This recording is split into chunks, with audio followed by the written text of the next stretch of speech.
வெற்றிவேல் முருகனுக்கு, வடபழனி ஆண்டவருக்கு,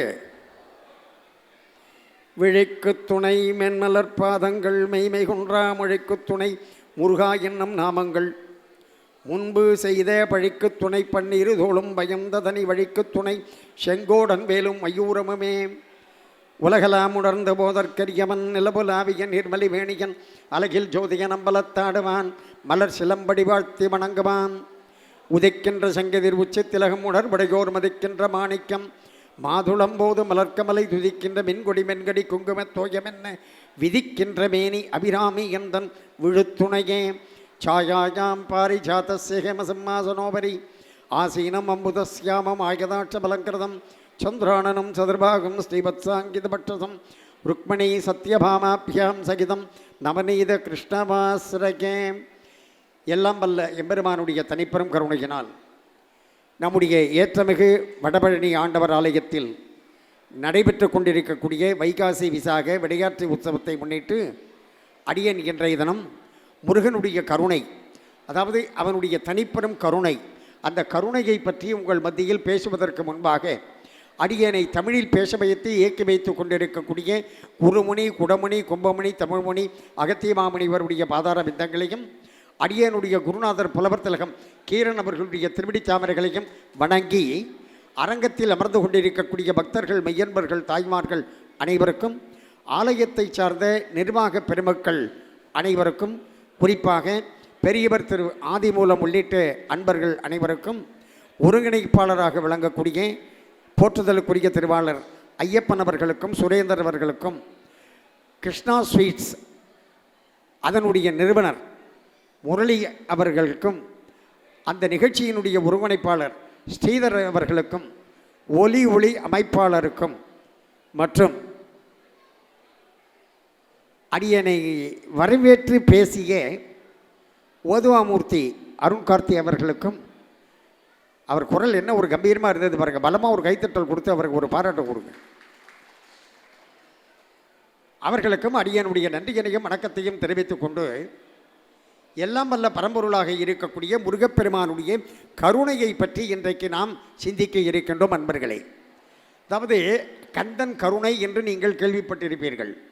அந்த கந்தனுடைய கருணை இருக்கின்றது, அது ஒரு தனிப்பட்ட கருணை. எப்படின்னு நான் சொல்கிறேன். அதாவது அதற்கு முன்பாக ஒரு சின்ன செய்தி. முருகப்பெருமானை பற்றி சொல்கின்ற பொழுது நாம் அனைவரும் சொல்லக்கூடிய வார்த்தை தமிழ்கடவுள். முருகப்பெருமானை தமிழ்கடவுள் என்று சொல்வதற்கு என்ன காரணம்? தமிழர்கள் அதிகமாக வணங்கிய காரணத்தினாலே முருகன் தமிழ்கடவுள். அப்படியா? அல்ல. அப்போ பாக்கி இருக்கிற கடவுள்லாம் இங்கிலீஷ் கடவுளா, பிரெஞ்சு கடவுளா, சம்ஸ்கிருத கடவுளா பையன் கேட்பான்ல. அப்போ முருகனை தமிழ்கடவுள் என்று சொல்வதற்கு அடிப்படையான காரணம் என்ன என்று பார்த்தோம் என்று சொன்னால், அதாவது தமிழில் இருக்கக்கூடிய எழுத்துக்களை தன் உருவமாக கொண்டான் முருகப்பெருமான். தமிழில் உயிர் எழுத்து எவ்வளவு தெரியுமா தம்பி? இல்லை, அவர் கேட்குறேன். தமிழில் உயிர் எழுத்து 12. ஈராறு கரங்கள் உயிராக முருகப்பெருமானுக்கு இருக்கக்கூடிய திருக்கரங்கள் எவ்வளவு என்று சொன்னால் 12. ஈராறு கரங்கள் உயிராக. அப்புறம் அந்த முருகப்பெருமானுடைய திருமுக மண்டலம், அந்த முகத்தை எடுத்துக்கொண்டோம் என்று சொன்னால் 6 முகம். அந்த 6 முகத்தில் ஒரு முகத்திற்கு 2 கண்கள் என்று ஆக மொத்தம் முகத்தை எடுத்துக்கொண்டோம் என்று சொன்னாலே 18. ஈராறு கரங்கள் உயிராக இலங்கும் ஓர் 6 முகமும் மற்றும் ஈராறு கண்கள் மெய்யாக. அந்த வேல் எப்படி இருக்கின்றது என்று சொன்னால் அப்படி மேலே குறுகலாக கீழே அகலமாக இருக்குது. தமிழில் ஆயுத எழுத்து எப்படி இருக்கின்றது? அப்படி மேலே குறுகலாக கீழே அகலமாக இருக்கின்றது அல்லவா? எனவே வேல் ஆயுதமாக தன் வடிவை தனி தமிழுக்கே தந்தான் முருகன் என்ற காரணத்தால், கவனிய வார்த்தையை, ஈராறு கரங்கள் உயிராக இலங்கும் ஓர் 6 முகமும் மற்றும் ஈராறு கண்கள் மெய்யாக வேல் ஆயுதமாக தன் வடிவை தனி தமிழுக்கே தந்தான் முருகப்பெருமான் என்ற காரணத்தால் அந்த முருகப்பெருமானை நாம் அனைவரும் தமிழ்கடவுள் தமிழ்கடவுள் என்று போற்றி வணங்குகின்றோம் அல்லவா? பலமாக ஒரு கைத்தட்டல் விழுந்திருக்க வேண்டாமா இந்த இடத்துல? அந்த முருகனை தமிழ் கடவுள் என்று சொல்வதற்கு அடிப்படையான காரணம் என்ன என்பதை, அதாவது ரசனை என்பது ரொம்ப முக்கியம். என்னதான் கிருஷ்ணா ஸ்வீட் சார்பில் நம்மளுக்கு மரியாதையெல்லாம் பண்ணாலும், அப்படி மேடையில் நான் பேசிக்கிட்டு இருக்கிறப்ப எழுத்தாப்பில் இருக்கிற ஆடியன்ஸு நல்ல ஒரு பாயிண்ட் வரப்போ பளிச்சுன்னு ஒரு கைத்தட்டல் போடணும், ஒரு தலையாட்டணும், ரசிக்கணும். அதுதான் எங்களுக்கெல்லாம் குஷியாக இருக்கும் இல்லைங்களா? அந்த ரசனை என்பது ரொம்ப முக்கியம். ரசனை என்பது மேடையில் நாங்கள் பெர்ஃபார்ம் பண்ணுறப்ப மட்டும் இல்லை, நம்ம வீட்லேயே அந்த ரசனையை ஆரம்பிக்கணும், தெரியுமா? ஆமாம், வீட்டில் சம்சாரம் எது செஞ்சாலும் அதை பாராட்டணும். பாதி பேருக்கு அந்த மனோபக்குவமே கிடையாது.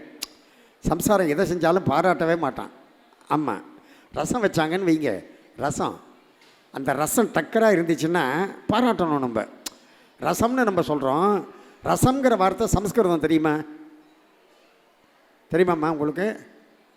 குழம்பு சாதம் சாப்பிட்ட உடனே, சாம்பார் சாப்பிட்ட உடனே என்ன சாப்பிட்றீங்க? ரசம். ஆனால் ரசம்னு சொல்கிறீங்க. ரசம்ங்கிறது சமஸ்கிருத வார்த்தை. சாருங்கிற வார்த்தை தான் தமிழ் வார்த்தை. புரியுதா?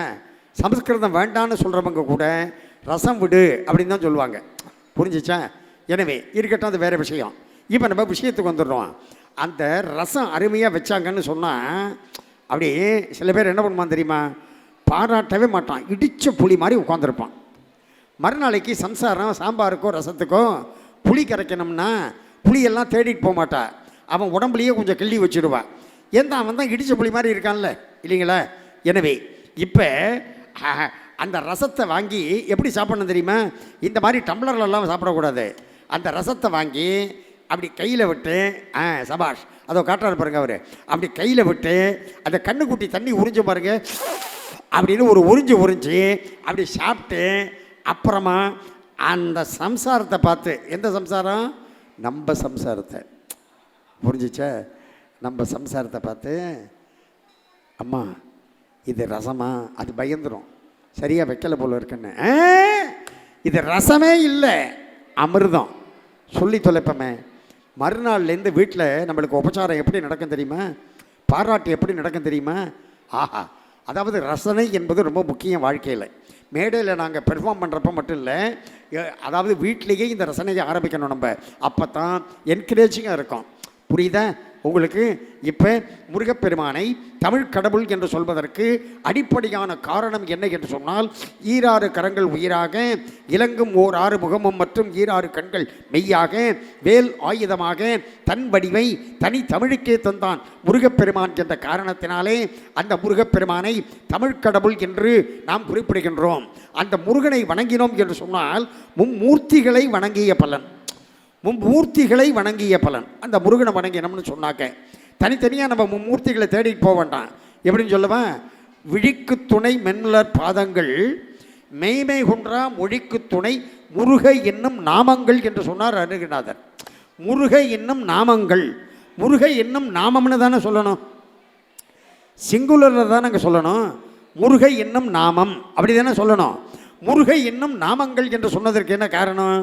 முருகை என்னும் நாமங்கள் என்று சொன்னதற்கு காரணம், அந்த முருக என்று சொல்லக்கூடிய வார்த்தைகள் இருக்கக்கூடிய மூ என்ற எழுத்தானது முகுந்தனாக இருக்கக்கூடிய பெருமாளையும், ரூ என்று சொல்லக்கூடிய எழுத்தானது ருத்ரனாக இருக்கக்கூடிய சிவபெருமானையும், க என்று சொல்லக்கூடிய எழுத்தானது கமலபூவில் இருக்கக்கூடிய பிரம்மதேவனையும் குறிப்பிட்டது. ஆகையினால் முருகே என்று சொன்னாலே நாம் மும்மூர்த்திகளை சொன்ன பலன், மும்மூர்த்திகளை வணங்கிய பலன். எனவே முருகப்பெருமான் ஒரு மிகப்பெரிய சமய சமரச கடவுள் என்று சொன்னால் மிக இல்லை. முருகனை வணங்கினோம் என்று சொன்னால் நமக்கு 3 மூர்த்திகளை, எல்லா தெய்வங்களையும் வணங்கிய பலன். நான் இப்படி சொன்னால் டக்குன்னு உங்களுக்கு புரிஞ்சிடும். முருகனை வணங்கினோம்னு சொன்னாக்க அவங்க அப்பா அம்மாவுக்கு ரொம்ப சந்தோஷமாக இருக்கும். யாருக்கு? நம்ம சுந்தரேஸ்வரருக்கும் மீனாட்சி அம்பாளுக்கும் நம்ம கோவிலில் இருக்காங்கள்ல, அவங்களுக்கு ரொம்ப சந்தோஷமாக இருக்கும். நம்ம பையனை கும்பிட்டாங்க அப்படின்னுட்டு. அதே மாதிரி விநாயக பெருமான், வரசித்தி விநாயக பெருமான், அந்த விநாயக பெருமானுக்கும் பரம சந்தோஷமாக இருக்கும், நம்ம தம்பியை கும்பிட்றாங்கன்னு. அதே மாதிரி நம்ம ஆதிமூல பெருமாள் திருப்பணி நடந்துக்கிட்டு இருக்கு, நீங்கள்லாம் அதில் கலந்துக்கணும் அவசியம். அந்த ஆதிமூல பெருமாள் கோவிலில் போய் பெருமாளை கும்பிட்றோம். அப்போ பெருமாள் சந்தோஷப்படுவாராம், நம்ம மருமக பிள்ளையை கும்பிட்டாங்க. யார்? முருகன் அவருக்கு மருமகன் தானே. இல்லைங்களா? ஆகையினால் முருகனை வணங்கினால் அந்த மருகனை வணங்கிய பலன் என்று பெருமாளுக்கும் சந்தோஷமாக இருக்கும். இப்படி அந்த முருகப்பெருமானை நாம் வணங்கினோம் என்று சொன்னால் மும்மூர்த்திகளும் சந்தோஷப்படுவார்கள், அனைத்து தெய்வங்களும் மகிழ்ச்சி அடைவார்கள். ஆகையினால் முருகன் ஒரு மிகப்பெரிய சமரச கடவுள் என்று சொன்னால் மிகையல்ல. அந்த முருகப்பெருமானுடைய கருணை என்பது எப்படிப்பட்டது என்று சொன்னால், கருணை என்பது இரண்டு வகைப்படும். ஒன்று அறக்கருணை, மற்றொன்று மரக்கருணை. நான் இதை சொல்கிறப்ப இந்த இளைஞர்களை ஏன் முன்னாடி வந்து உட்கார சொன்னேன் தெரியுமா? இன்றைக்கி எல்லாரும் கிருத்திகை சஷ்டி அப்படின்னு சொன்னால் முருகனை வந்து கும்பிட்றாங்க. ஆனால் நம்ம ஹிந்து தர்மத்தில், சனாதன தர்மத்தில் என்ன இருக்குது அப்படின்னு தெரிஞ்சுக்கிட்டு இருக்காங்களான்னா இல்லை, இல்லையா? எவ்வளோ பேருக்கு விஷயம் தெரியும்? நான் இப்படி சொல்லுவேன், டக்குன்னு புரிஞ்சிடும். நம்ம தர்மத்தில், நம்ம மதத்தில் இல்லாத கருத்துக்களே கிடையாது. சனாதன தர்மம் என்று சொன்னால் வாழ்வியல் முறை என்ற பொருள். வாழ்வியல் முறை, வாழ்க்கை முறை. அதை ஏதோ சாதாரணமாக நம்ம நினச்சிடக்கூடாது. அது ஏன் இளைஞர்களை நான் முன்னாடி வந்து உட்காருங்கன்னு சொன்னேன்னா,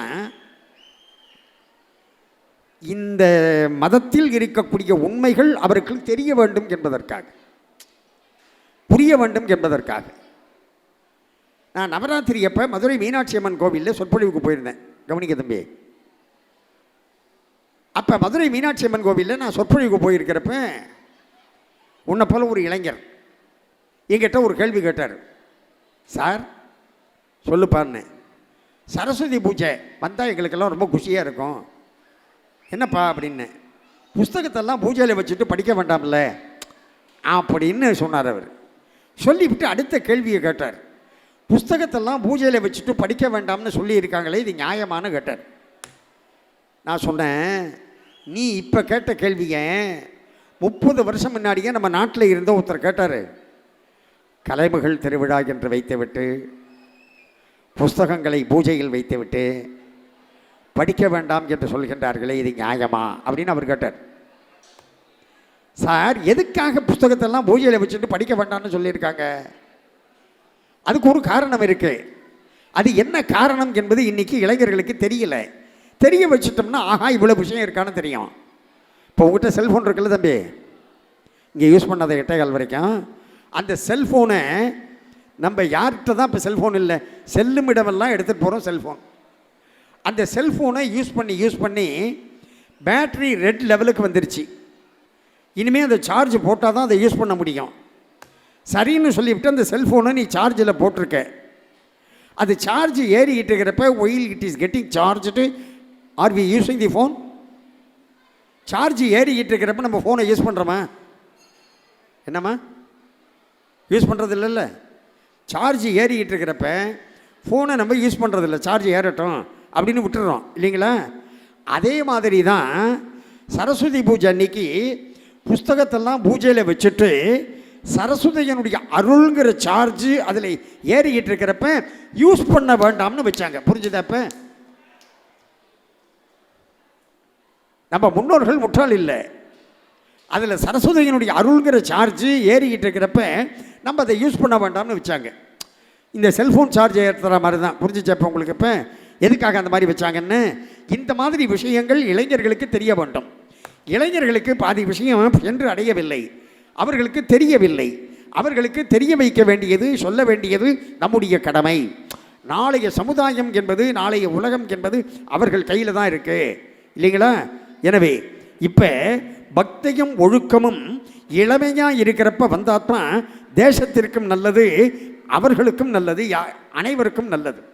பக்தியும் ஒழுக்கமும் இளமையாக இருக்கிறப்ப இதை சுவாமி விவேகானந்தர் பகவான் ராமகிருஷ்ண பரமஹம்சரை பார்த்து கேட்டார். பக்தியும் ஒழுக்கமும் வயதானதற்கு பிறகு வந்தால் நல்லதா, இளமையில் வந்தால் நல்லதான்னு. அதுக்கு பகவான் ராமகிருஷ்ண பரமஹம்சர் என்ன சொன்னார் தெரியுமா? இளமைக்கு தெரிந்தால், முதுமைக்கு முடிந்தால் இந்த தேசத்திற்கு நல்லது. என்ன சொன்னார்?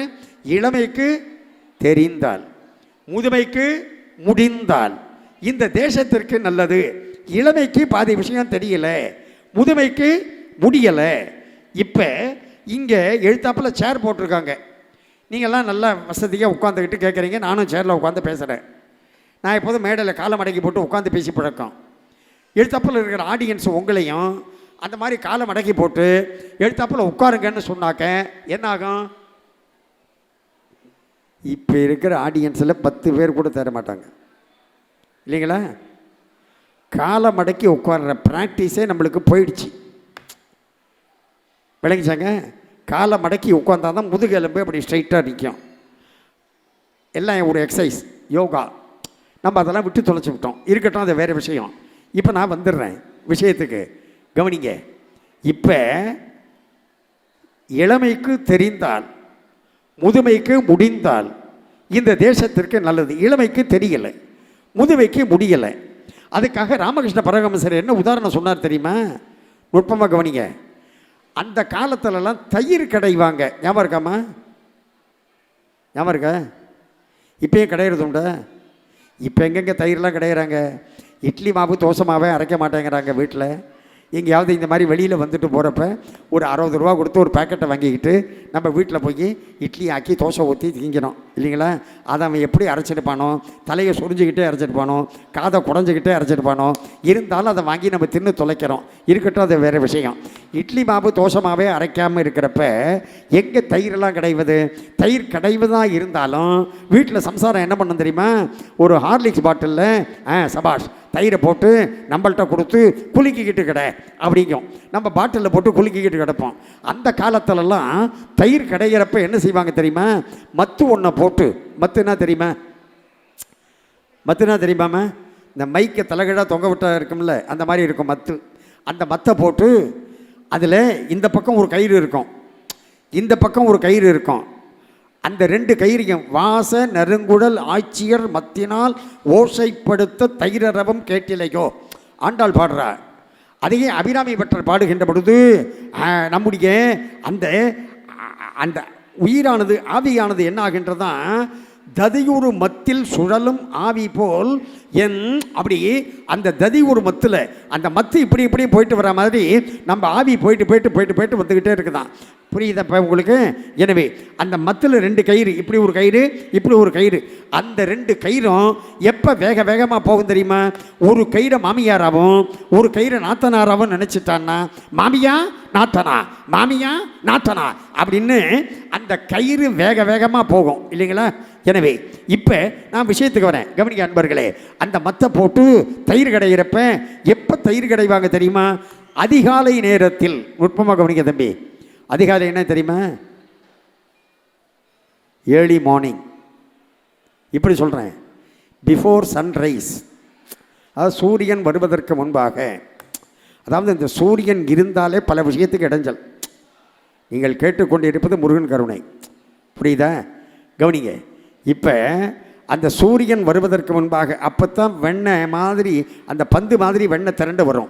ஆகையினால் சூரியன் வருவதற்கு முன்பாக அந்த மத்தை போட்டு தயிர் கடைவாங்க.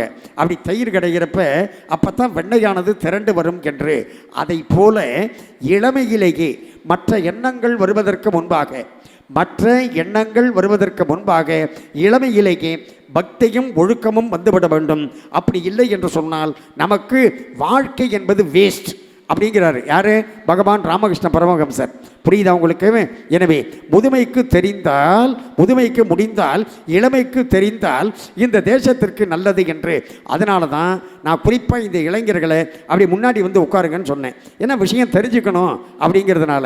நம்ம கோவிலில் வந்து சாமி கும்பிட்றதோடு மட்டும் இல்லை, முருகனை பற்றிய விஷயங்கள் என்ன இருக்கின்றன என்று நாம் தெரிந்து கொள்ள வேண்டும் அல்லவா? ஆகியினால் எனவே அந்த முருகப்பெருமானுடைய கருணை என்பது தனிப்பட்ட கருணை. கருணை என்பது 2 வகைப்படும். ஒன்று அறக்கருணை, மற்றொன்று மரக்கருணை. அந்த அம்மா மனசுக்குள்ளே நினைக்குது, நம்மளுக்கெல்லாம் தெரிஞ்சது காராகருணை ஒன்று தானே, இவர் என்னைய அறக்கருணை மரக்கருணைன்னு சொல்கிறாரு அப்படின்னு. அறக்கருணை என்று சொன்னால் செயல் கடுமையாக இருக்கும், முடிவும் கடுமையாக இருக்கும். அதற்கு அறக்கருணை என்று பெயர். மரக்கருணை என்று சொன்னால் செயல் கடுமையாக இருக்கும், முடிவு நன்மையில் முடியும். அதற்கு மரக்கருணை என்று பெயர். புரியும்படியாக சொல்கிறேன். எப்படின்னு சொன்னாக்க, இப்போ ராமபிரான் ராவணனையும் அழித்தார், ராவணனுடைய ஆணவத்தையும் அழித்தார். புரியுதா? ராவணனையும் அழித்தார், ராவணனுடைய ஆணவத்தையும் அழித்தார். கண்ணபிரான் கம்சனையும் அழித்தார், கம்சனுடைய ஆணவத்தையும் அழித்தார் கண்ணபிரான். ஆனால் என் அப்பன் முருகப்பெருமான் சூரபத்மனை அழிக்காமல் சூரபத்மனுடைய ஆணவத்தை மட்டும் அழித்து அவனை தனக்கு வாகனமாக மயிலாக ஆக்கி கொண்டு விட்டார். ஆகையினால் சூரபத்மனோடு போர் செய்த செயல் கடுமை, அந்த முடிவு நன்மை. அவன் வாகனமாக இன்றைக்கு முருகனுக்கு ஆகிவிட்டான் அல்லவா? ஆகையினால் அது மரக்கருணை. புரிவதற்காக நம்ம ஒரு உதாரணத்தை பார்த்தா டக்குன்னு புரிஞ்சிடும்.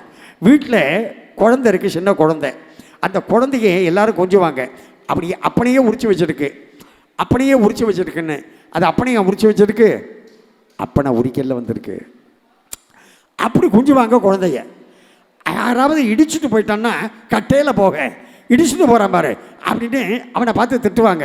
ஆனால் அந்த குழந்தைக்கு ஒரு நாளைக்கு அந்த குழந்தை என்ன செய்துச்சு, அப்படி தோட்டத்து பக்கம் போச்சு, கார்டனில் வீட்டில் அந்த பக்கம் போயிட்டு அது திரும்பி வர்றப்ப அந்த குழந்தை காலில் ஒரு சின்ன கண்ணாடி குத்திருச்சு.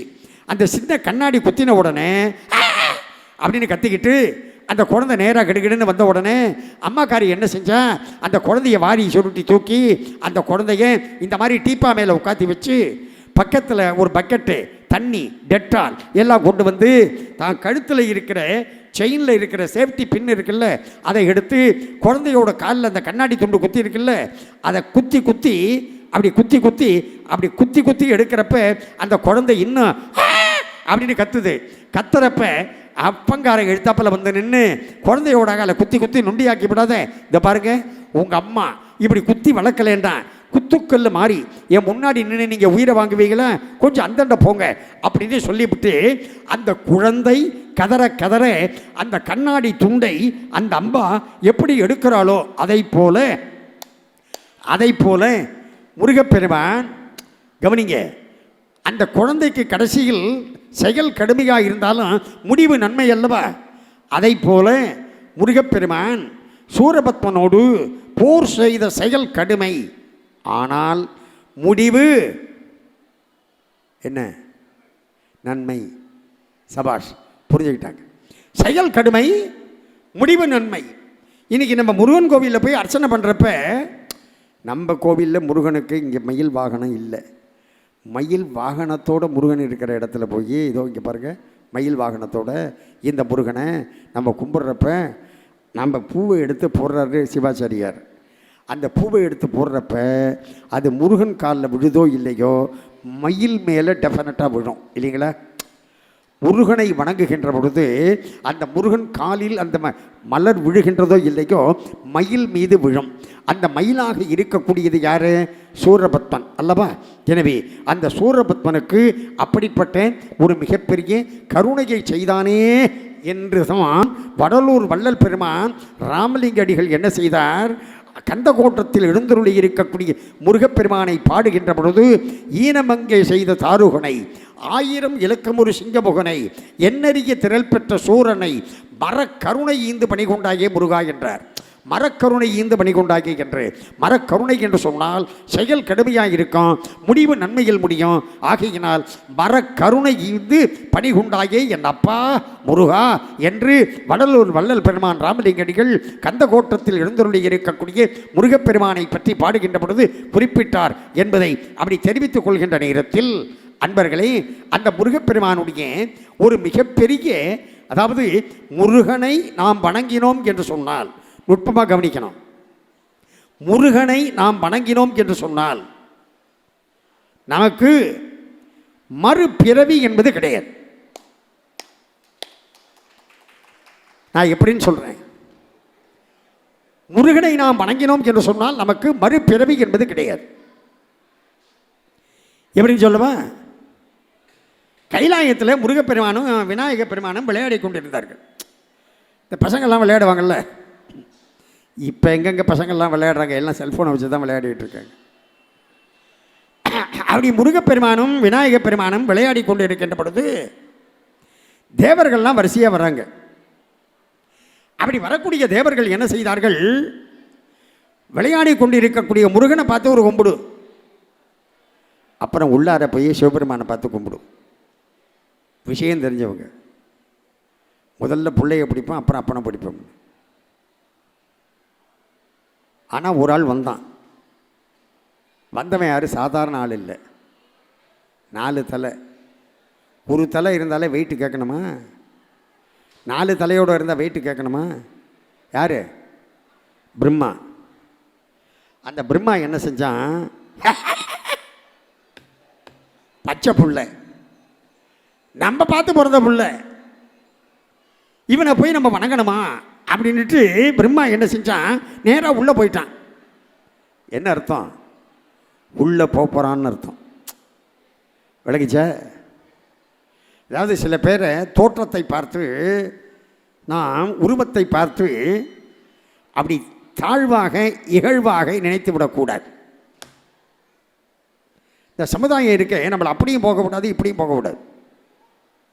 ஆமாம், எனக்கு சொந்த ஊர் நாகப்பட்டினம். நாகப்பட்டினம் பெருமாள் கோவிலில் எங்கள் அப்பா அர்ச்சகர். நான் என்ன செஞ்சேன்? நாகப்பட்டினத்துக்கு ஃபேமிலியோடு போகிறப்ப நேராக கிருன்னு காரில் போய் இறங்கினேன். இப்போ இந்த காலத்தில் காரில் போய் இறங்குறது ஒன்றும் பெரிய விஷயம் இல்லை. காரில் போய் இறங்குறேன். இருந்தாலும் அது இன்னும் அப்படி ஃபுல்லாக டெவலப் ஆகாத டவுன் தானே. அதனால் அக்ரஹாரத்தில் இருக்கிறவங்கெல்லாம் டக்கு டக்குன்னு கதவை திறந்து அப்படி வெளியில் எட்டி பார்த்தாங்க. எட்டி பார்த்தோன்னே நான் காரில் ஃபேமிலியோடு போய் இறங்குறேன்னா, இறங்கின உடனே ஒரு அம்மா என்ன செய்யுது?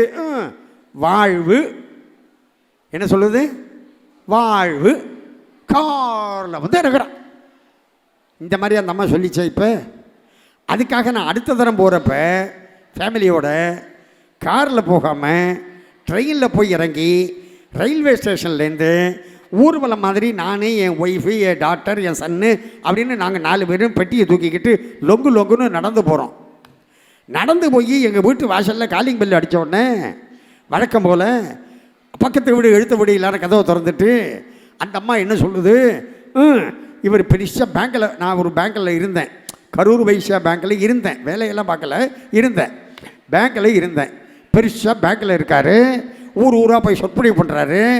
கஞ்ச பிசினாரி பாரு, ஒய்ஃபு எல்லாரையும் கூட்டிக்கிட்டு ஒரு ஆட்டோவில் வரக்கூடாது, லொங்குன்னு நடந்து வரான். எப்படி நம்ம காரில் போய் இறங்கினாலும் வாழ்வுங்குது, நம்ம நடந்து போனோம்னு சொன்னால் கஞ்ச பிசினாரின்னு சொல்லுது இந்த சமுதாயம். நம்ம சமுதாயம் இருக்கே, நம்மளை அப்படியும் போக விடாது, இப்படியும் போக விடாது. அதனால் சமுதாயத்தை பற்றி நம்ம கவலைப்படாமல் நம்ம மனசாட்சிப்படி எப்படி நடக்கணுமோ அப்படி நடக்கணும். புரிஞ்சிச்சா உங்களுக்கு? இப்போ கவனிங்க ஆக்கிக்கினால். எனவே இப்பொழுது இந்த உலகம் என்பது நம்மளை அப்படியும் போக விடாது, இப்படியும் போக விடாது. அந்த மாதிரி தான் பிரம்மா என்ன செய்தான்? இப்பொழுது முருகனை பார்த்த உடனே நம்ம பார்த்து பிறந்த புள்ள, பச்சை புள்ள அப்படின்னுட்டு அவன் நேராக கெடுக்கெடுன்னுட்டு உள்ளே போயிட்டான். அப்படி உள்ளே போன உடனே அப்படி சிவனை வணங்கினான். வணங்கி விட்டு வெளியில் வர்றான். வெளியில் வர்றப்ப அப்படியே முருகனை திரும்பவும் பார்த்தான். ஐயா செல்ஃபோன் ஆஃப். நான் இப்போ என்ன சொன்னேன் திரும்பி சொல்லுங்கள்.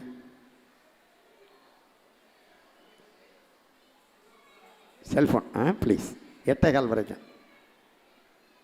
ஏன்னா நான் உயிரை கொடுத்து கற்றுக்கிட்டு இருக்கேன். ரொம்ப கஷ்டப்பட்டு கிருஷ்ணா ஸ்வீட்ஸில் ஏற்பாடு பண்ணியிருக்காங்க.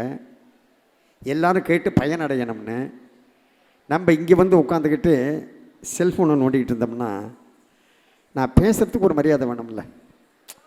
ஏன்னா நான் முருகனை பற்றி பேசுகிறேன், தெய்வத்தை பற்றி பேசுகிறேன். இது தெய்வீகமான சொற்பொழிவு. ஏதோ ட்ராமா பார்த்துக்கிட்டு சீரியல் பார்த்துக்கிட்டு இருக்கிற மாதிரி இல்லை அல்லவா? தப்பாக நினச்சிக்காது, கோச்சிக்காது. நீங்கள் ஆர்வமாக கேட்டுக்கிட்டு இருக்கீங்க, புரியுது. இருந்தாலும் அன்பர்களே, ஒரு 8:15 மணி வரைக்கும் உங்கள் செல்ஃபோன்லாம் ஆஃப் பண்ணி வச்சுட்டு 8:15க்கு மேலே யூஸ் பண்ணுங்கள். ஓகே? இப்போ 8:15 சொன்னோன்னே எல்லார் முகத்துலேயும் மலர்ச்சி சார். அங்கே பாருங்கள், எல்லாருக்கும் மலர்ச்சி. என்ன காரணம்னா, ஏன்னா நீங்களும் ஒரு பயத்தில் இருக்கீங்க, நானும் ஒரு பயத்தில் இருக்கேன். நீங்கள் என்ன பயத்தில் இருக்கீங்க தெரியுமா? நம்ம இப்படியே உட்காந்துக்கிட்டே இருந்தால் இது பாட்டில் பேசிக்கிட்டே இருக்க போடணும். நான் என்ன பயத்தில் இருக்கேன் தெரியுமா? நான் பேசிக்கிட்டே இருக்கிறப்ப நீங்கள் ஏந்திரிச்சு போயிட்டால் என்ன பண்ணுவதுன்னு. இப்போ நம்ம 2 பேருக்கும் அந்த பயம் இல்லை அல்லவா? எனவே அன்பர்களே, இப்போ நம்ம விஷயத்துக்கு வருவோம். கவனிக்க அன்பர்களே, அந்த பிரம்மா அப்படி வெளியில் வந்த உடனே முருகப்பெருமான் என்ன செய்தார்? பிரம்மதேவனை பார்த்து வா இங்கே அப்படின்னார். வந்தான். உன் பேர் என்ன? பிரம்மா. உனக்கு என்ன தெரியும்? வேதம். உனக்கு என்ன தொழில்? படைப்பு. ஒரு வயசானவங்களை பார்த்தா என்ன கேட்கணுமோ அதான் கேட்கணும். உன் பேர் என்ன, உனக்கு என்ன தெரியும், உனக்கு என்ன தொழில். இந்த மாதிரி ஒரு சின்ன குழந்தைய பார்த்து உன் பேர் என்ன, உனக்கு என்ன தொழில், உனக்கு என்ன தெரியும் கேட்கக்கூடாது. கந்தபுராணம் சொல்லி கொடுக்குது பாருங்கள், யார் யார்கிட்ட எப்படி கேட்கணும்னு. குழந்தைகிட்ட பேசினா கண்ணு செல்லம் உன் பேர் என்னடா கண்ணு, உங்கள் அப்பா பேர் என்ன, அப்படி தான் நம்ம ஆரம்பிக்கணும், அப்படி தான் பேசணும். கந்தபுராணம் இதெல்லாம் சொல்லிக் கொடுக்குது. கந்தபுராணம்னா என்றோ எங்கோ எப்பொழுதோ நடந்தது என்று நாம் நினைத்து கொள்ளக்கூடாது. இன்று இப்பொழுது இங்கு நம்முடைய வாழ்க்கைக்காக நடந்து கொண்டிருக்கக்கூடியது. அதில் இருக்கக்கூடிய செய்திகள் நம்முடைய வாழ்க்கையோடு ஒத்துப்போகும். அப்படி நாம் ஒத்துப்போகின்ற வகையில் அமைத்து கொள்ள வேண்டும் அல்லவா? எனவே அன்பர்களே, இப்போ நான் விஷயத்துக்கு வரேன். அந்த பிரம்மதேவனை பார்த்து உனக்கு என்ன தொழில்னா படைப்புன்னா, படைப்பு. ஓ ஓ உனக்கு வேதம் தெரியும்னு சொன்னீங்க, எங்க அதை சொல்லு பார்க்கலாம். ஓம். நிறுத்து நிறுத்து. இப்போ ஓம் என்று சொன்னாங்க, இதுக்கு என்ன அர்த்தம், இதுக்கு என்ன அர்த்தம், என்ன பொருள், என்ன அர்த்தம், என்ன பொருள்னு கேட்ட உடனே 8 கண்ணாலிக்கு தெரு தெருன்னு முடிக்கிறான். அவனுக்கு 4 மூஞ்சி இல்லை, 4 மூஞ்சியில் 8 கண்ணு, 8 கண்ணாலிக்கு தெரு தெருன்னு முடிக்கிறான் பிரம்மா. உடனே முருகப்பெருமான் என்ன செய்தார், அந்த பிரம்மதேவனுடைய தலையில் ஓங்கிய ஒரு குட்டி 4 சிறகமோடு சிகை தூளிபட, அழகா அருணகிரிநாத பெருமான் பாடுறாரு, 4 சிரமோடு சிகை தூளிபட அப்படி தலையில் குட்டி. வீரபாகு பிரம்மாவை பிடிச்சி உள்ள தள்ளு, பிரம்மாவை பிடிச்சி உள்ள தள்ளியாச்சு. ரொம்ப நுட்பமான விஷயம், படிப்படியாக கவனிச்சுக்கிட்டே வாங்க. பிரம்மா உள்ள இருக்கிறப்ப அந்த பிரம்மதேவனை விடுதலை செய்ய வேண்டும் என்பதற்காக என்ன செய்தார், சிவபெருமான் நந்தியம்பெருமானை அனுப்பினார். நீ போய் பிரம்மாவை விடுதலை செய்ய சொன்னேன் என்று சொல். நந்தியம்பெருமான் நேராக கிடுகிடுன்னு வர்றாரு. வரவர் என்ன செய்தார், முருகனை பார்த்தார். முருகா நான் இல்லை, முருகா நான் இல்லை, முருகா நான் இல்லை, முருகா நான் இல்லை, எல்லாம் எல்லாம் எல்லாம் எல்லாம் உங்கள் அப்பா தான், உங்கள் அப்பா தான், உங்கள் அப்பா தான் அப்படின்னு சொன்ன உடனே அடுத்த க்ஷணம் முருகப்பெருமான், வீரபாகு பிரம்மா இருக்கிற ரூமுக்கு பக்கத்து ரூம் வேக்கண்ட்டாக இருக்கா பாரு, நந்தி ஒரு நிமிஷம் இங்கே நின்னா அவனையும் பிடிச்சி உள்ளதில்லைன்ட்டார். உடனே நந்தியம்பெருமான் ரிவர்ஸ்லேயே ஓடி வர்றார். ஓடி வந்து சிவபெருமான் இருக்கிற இடத்துல வந்து சிவபெருமானை பார்த்து, நல்ல ஆள்கிட்ட என்ன அனுப்பிச்சியா, நான் இன்னும் 2 நிமிஷம் அங்கே நின்று இருந்தேன், என்னையும் சேர்த்து பெயில் எடுக்க நீ அங்கே வந்திருக்கணும், அந்த மாதிரி செஞ்சு விட்டான் உன் புள்ள அப்படின்னுக்கிட்டு. இப்போ என்ன ஆகிட்டு, நேராக கிடுகிடுன்னுட்டு அந்த பிரம்மதேவனை விடுதலை செய்ய வேண்டும் என்பதற்காக சிவபெருமானை இப்பொழுது நேரடியாக புறப்பட்டு வருகின்றார். அப்படி சிவபெருமானை நேரடியாக புறப்பட்டு வந்து, கவனிங்க, சிவபெருமானை நேரடியாக புறப்பட்டு வந்து அப்படி வந்து நின்ன உடனேயே முருகப்பெருமான் புரிஞ்சுக்கிட்டார், அப்பா சொல்லி நம்ம செய்யக்கூடாதுன்னு பிரம்மனை உடனே விடுதலை செய்ய சொன்னார்.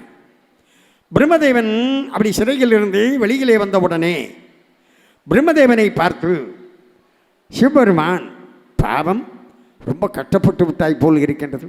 ஐயா, நான் கஷ்டப்படலை, நான் என்னும் அகந்தை வீட்டி, இந்த நான்கிற ஈகோவோடு நான் இருந்தேன், அந்த அகந்தையை போக்கி எனக்கு நல்ல அறிவை கொடுத்தது உன்னுடைய மகன் கொடுத்த தண்டனை அப்படின்னா. எனக்கு அதாவது கடவுள் ஏதாவது சில சோதனைகளை நமக்கு கொடுக்குறாருன்னா, சில நேரங்களில் நம்ம கடவுள்கிட்ட சில விஷயம் பிரார்த்தனை பண்ணுவோம் இல்லைங்களா? அப்படி பிரார்த்தனை பண்ணிக்கிட்டு இருக்கிறப்ப அந்த காரியம் நடக்கலைன்னு வச்சுக்கோங்க, ஏதாவது ஒரு சோதனை வருதுன்னு வச்சுக்கோங்க, உடனே கடவுளை பார்த்து நம்ம வசனமாக பேசக்கூடாது. முருகா, நான் எவ்வளவு சஷ்டிக்கு வந்திருக்கேன், எவ்வளவு செவ்வாய்க்கிழமை உனக்கு கும்பிட வந்திருக்கேன், எனக்கு போய் இப்படி கஷ்டத்தை கொடுக்கலாமா அப்படின்ட்டு அந்த முருகனை பார்த்து நம்ம பேசக்கூடாது. ஏன், அந்த கஷ்டத்தை கொடுத்ததன் காரணமாக முருகப்பெருமான் நமக்கு ஒரு படிப்பினையை உணர்த்துகின்றான், ஒரு தெளிவை தருகின்றான். அந்த துன்பத்தின் வாயிலாக நாம் ஒரு மன தெளிவை பெறுகின்றோம். அதற்காகத்தான் கஷ்டத்தை கொடுக்கின்றான் இறைவன். நான் இப்படி சொல்கிறேனே, இப்போ இந்த கடிகாரம் நல்லா ஓடிக்கிட்டு இருக்கு சார், இந்த கடிகாரம் நல்லா ஓடிக்கிட்டு இருக்கிறப்ப நம்ம ரிப்பேர் கடைக்காட்ட போவோமா? போக மாட்டோம்ல. இது மக்கர் செய்ய ஆரம்பித்த உடனே தான் ரிப்பேர் கடைக்கிட்ட போவோம். அந்த மாதிரி வாழ்க்கையில் நம்மளுக்கு ஏதாவது சோதனை வந்தால் தான் சாமிகிட்ட வருவோம். அது தப்புங்கிறத காட்டுறதுக்காகத்தான். சாமியை, இறைவனை வணங்க வேண்டியது நம்முடைய கடமை என்று நம்ம வணங்கணும். புரிஞ்சிச்சா? கடவுளை வணங்க வேண்டியது நம்முடைய கடமை என்று நாம் வணங்க வேண்டும். அதை போல கடவுளுக்கு ஒரு கடமை இருக்கின்றது. நம்மை வணங்கக்கூடிய பக்தனுக்கு நாம் நன்மையை செய்ய வேண்டும், நல்லதை செய்ய வேண்டும் என்ற கடமை கடவுளுக்கும் இருக்கின்றது. அது கடவுளுக்கு தெரியும். கடவுளை வணங்குவதன் காரணமாக நம்மளை கைவிட்டுட மாட்டான் கடவுள் அல்லவா? நம்மை கைவிட மாட்டான். சோதனைகளை தருவான், ஆனால் நம்மை கைவிட மாட்டான் கடவுள். அந்த நம்பிக்கை வேண்டும், அந்த உணர்வு வேண்டும். எனவே இப்பொழுது அந்த பிரம்மதேவன் என்ன செய்தான்? எனக்கு இது தண்டனை அல்ல, எனக்கு நான் என்ற ஈகோவை வீட்டி என்னை புனிதனாக்கியது என்று அப்படி சிவபெருமானை பார்த்து வணங்கி கொண்டிருக்கின்ற நேரத்தில் இதில் 2 விஷயத்தை நம்ம கவனிக்கணும் அன்பர்களே. 2 விஷயத்தை நாம் கவனிக்க வேண்டும். என்ன என்று சொன்னால், பிரம்மதேவனை முருகப்பெருமான் இப்பொழுது அப்படி தலைகளே குட்டி சிறையிலே அடைத்தார் அல்லவா? சிறைகளை அடைத்தார் அல்லவா? இது என்ன செயல்? பெரிய மனுஷன் பட்டு புள்ள செய்கிற மாதிரியா? கவனிக்கணும். பிரம்மாவுக்கு நான் என்ற ஈகோ இருந்துச்சு. நம்ம கோவிலுக்கு வர்றப்ப அந்த நான்கிற ஈகோ போகணும்னு தான் சாமிக்கு முன்னாடி வந்து நிற்கணும். விளங்கிச்சா? ஆனால் பாதி பேர் என்ன செய்வான்? நான் யார் தெரியுமா? I am so and so, நான் ஒரு விஐபி அப்படின்னு அங்கே வந்து கடவுளுக்கு முன்னாடி காமிச்சிக்கணும்னு தான் நம்ம நினைப்போமே ஒழிய, அந்த கடவுளுக்கு முன்னாடி நான் ஒரு பக்தன் என்று காண்பித்து கொள்ள விரும்ப மாட்டான் யாராக இருந்தாலும் அல்லவா? எனவே இப்போ இந்த இடத்துல அந்த கடவுளை பற்றி நாம் நினைக்கின்ற பொழுது, வணங்குகின்ற நேரத்தில் அன்பர்களே நுட்பமாக கவனிக்கணும். அந்த கடவுள் நமக்கு ஒரு செயலை செய்கின்றான் என்று சொன்னால் அதன் வழியாக நமக்கு ஒரு தெளிவை ஏற்படுத்துகின்றான் என்ற நுட்பத்தை நாம் புரிந்து கொள்ள வேண்டும். அதுதான் பாதி பேருக்கு நமக்கு இருப்பதில்லை. என்னையை சேர்த்து தான் நான் சொல்கிறேன் அல்லவா? எனவே இப்போ விஷயத்தை கவனிக்க அன்பர்களே. அந்த பிரம்மதேவன் நான் என்ற ஈகோவோடு இருந்தான். கோவிலுக்கு வருவதே எதற்கு? அந்த அகங்கார நீக்கத்திற்காகத்தான். அகங்கார நீக்கத்திற்காகத்தான். ஆனால் கோவிலுக்கு வந்தாதான் பாதி பேருக்கு அகங்கார வீக்கம் வருது. அகங்கார வீக்கம் வருது. நான் யார் தெரியுமா? I am so and so, நான் ஒரு சொற்பொழிவாளர், எனக்கு இப்படி மரியாதை பண்ணணும், இப்படி சாமி கும்பிடணும் அப்படின்னு நம்ம ஒரு எதிர்பார்ப்பில் வந்துடுறோம். அந்த மாதிரி இல்லாமல் அந்த கடவுளிடம் வந்து நாம் நிற்கின்ற பொழுது நான் உன்னுடைய அடிமை என்று அகங்கார நீக்கம். ஆனால் பிரம்மதேவனுக்கு இப்போ சிவபெருமானை வணங்கிய பொழுதும் சரி, அதற்கு அடுத்ததாக முருகப்பெருமானை வணங்கிய பொழுதும் சரி, அந்த அகங்கார நீக்கம் ஏற்படவில்லை. புரிஞ்சிச்சா? அகங்கார நீக்கம் ஏற்படவில்லை. ஆகையினாலே தான் அந்த பிரம்மதேவனை முருகப்பெருமான் என்ன செய்தார்? அப்படி தலைகளே குட்டி சிறைகளே அடைத்தார். 1. 2வது, இதை கந்தர் அலங்காரத்தில் அருணகிரிநாத பெருமான் ரொம்ப அலங்காரமாக பாடுறார். பங்கேறுகன் என்னை பட்டோலைகள் இட பண்டு தலை தன் காலில் இட்டது அறிந்திலனோ. அதாவது பிரம்மா என்ன செய்கிறான்னா, ஒவ்வொருத்தரையும் பிறக்கின்றவர்கள் வரிசையில் அப்படி எழுதுறான். இன்னார் இன்னார் இங்கே பிறக்க வேண்டும் என்று அவன் தான் எழுதுறான். அவன் தான் ப்ரோக்ராம் பண்ணுறான். யார்? பிரம்மா.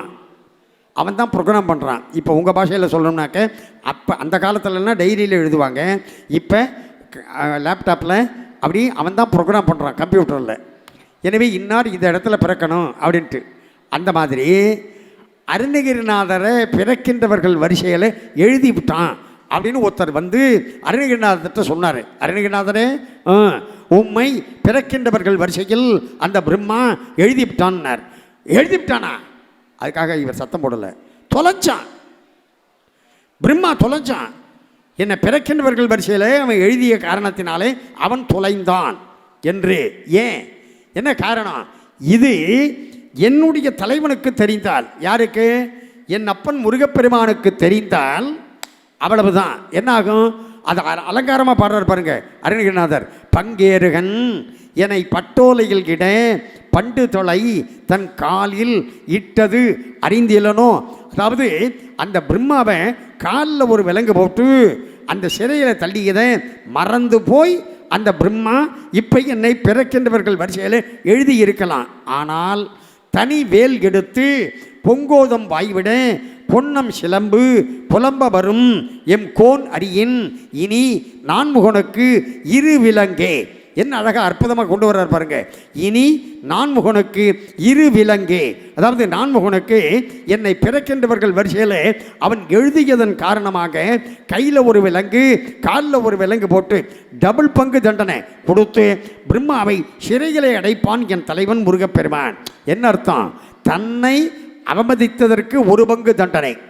இப்போ தன்னை அவமதித்ததற்கு ஒரு பங்கு தண்டனை கொடுத்த முருகன் தன் அடியவனை அவமதித்ததற்காக 2 பங்கு டபுள் பங்கு 2 பங்கு தண்டனை கொடுத்து கையில் ஒரு விலங்கு காலில் ஒரு விலங்கு போட்டு சிறைகளை தள்ளுவான் என்று, அதாவது கையிலும் காலிலுமாக இரு விலங்கு என்று குறிப்பிட்டார். எம் கோன் அரியின் இனி நான்முகனுக்கு இரு விலங்கு. 2 கையில் ஒரு விலங்கு காலில் ஒரு விலங்கு போட்டு உள்ள தள்ளிவிடுவான் அந்த பிரம்மனை முருகப்பெருமான் என்று அல்லவா ஆகினார். எனவே முருகன் அடியார்களுக்கு என்ன அர்த்தம்? என்ன அர்த்தமா? சபாஷ், பாயிண்டை பிடிச்சிட்டாங்க பாருங்க அந்த அம்மா. மறுபிறவி என்ற சிறை கிடையாது. என்ன, ஒரு பிறவியிலிருந்து இன்னொரு பிறவிக்கு மாற்றுகின்றவன் பிரம்மா. அந்த பிரம்மாவையே முருகன் சிறையில் அடைத்து விட்டான் என்றால் முருகனுடைய பக்தர்களுக்கு முருகன் அடியவர்களுக்கு மறுபிறவி என்ற சிறை கிடையாது என்ற அற்புதமான தத்துவத்தை காட்டுவதற்காகத்தான் இங்கு முருகப்பெருமான் அப்படி பிரம்மதேவனை சிறையில் அடைத்தான் என்று இதை ஏதோ ஒரு பெரிய மனுஷன் வீட்டு புள்ள அப்படி செஞ்சான் அப்படிங்கிற மாதிரி நம்ம நினைச்சுக்க கூடாது. புரியுதா உங்களுக்கு? இப்போ ஆகையினால் எனவே அன்பர்களே, இப்பொழுது முருகனுடைய பக்தர்களுக்கு மறுபிறவி என்ற சிறை கிடையாது என்ற அற்புதமான தத்துவம் பிரம்மனை சிறையில் அடைத்ததன் வழியாக நமக்கு தெரிய வருகின்றது அல்லவா? எனவே அன்பர்களே, அடுத்ததா இப்போ இந்த சம்பவங்கள் எல்லாம் நடந்துகிட்டு இருக்கிறப்ப சிவபெருமான் என்ன செய்தார்? முருகனை பார்த்து, முருகா, நீ பிரம்மாட்ட என்ன கேட்ட? ஓம் என்ற பிரணவத்திற்கு பொருள். ஓம் என்ற பிரணவத்திற்கு பொருள் அது உனக்கு வருமோ? உனக்கு தெரியுமான்னு கேட்கல, அது உனக்கு வருமோ என்று கேட்டார். கேட்ட உடனே முருகப்பெருமான், நீங்கள் அன்றைக்கு அன்னைக்கு உபதேசம் செய்த பொழுது எப்படி செய்தீர்களோ அப்படி இப்பொழுது இருந்து கேட்டால் அடியேன் சொல்கின்றேன் கேட்டார். அதாவது இப்போ அன்னை பராசக்திக்கு பார்வதிக்கு ஓம் என்ற பிரணவத்திற்கு இருக்கக்கூடிய பொருளை எல்லாம் வல்ல சிவபெருமான் ஒரு முறை அப்படி உபதேசம் செய்தார். அந்த உபதேசம் செய்கிறப்ப முருகப்பெருமானே இல்லை. அதுக்கப்புறமா தான் முருகனுடைய அவதாரமே. என்ன அர்த்தம்? இதை சொல்கின்றார் என்று சொன்னால் முருகப்பெருமான் ஒரு பரபிரம்மம், எனவே அவருக்கு சகலமும் தெரியும் என்ற அற்புதமான கருத்து இதிலிருந்து தெரிய வருகின்றது அல்லவா?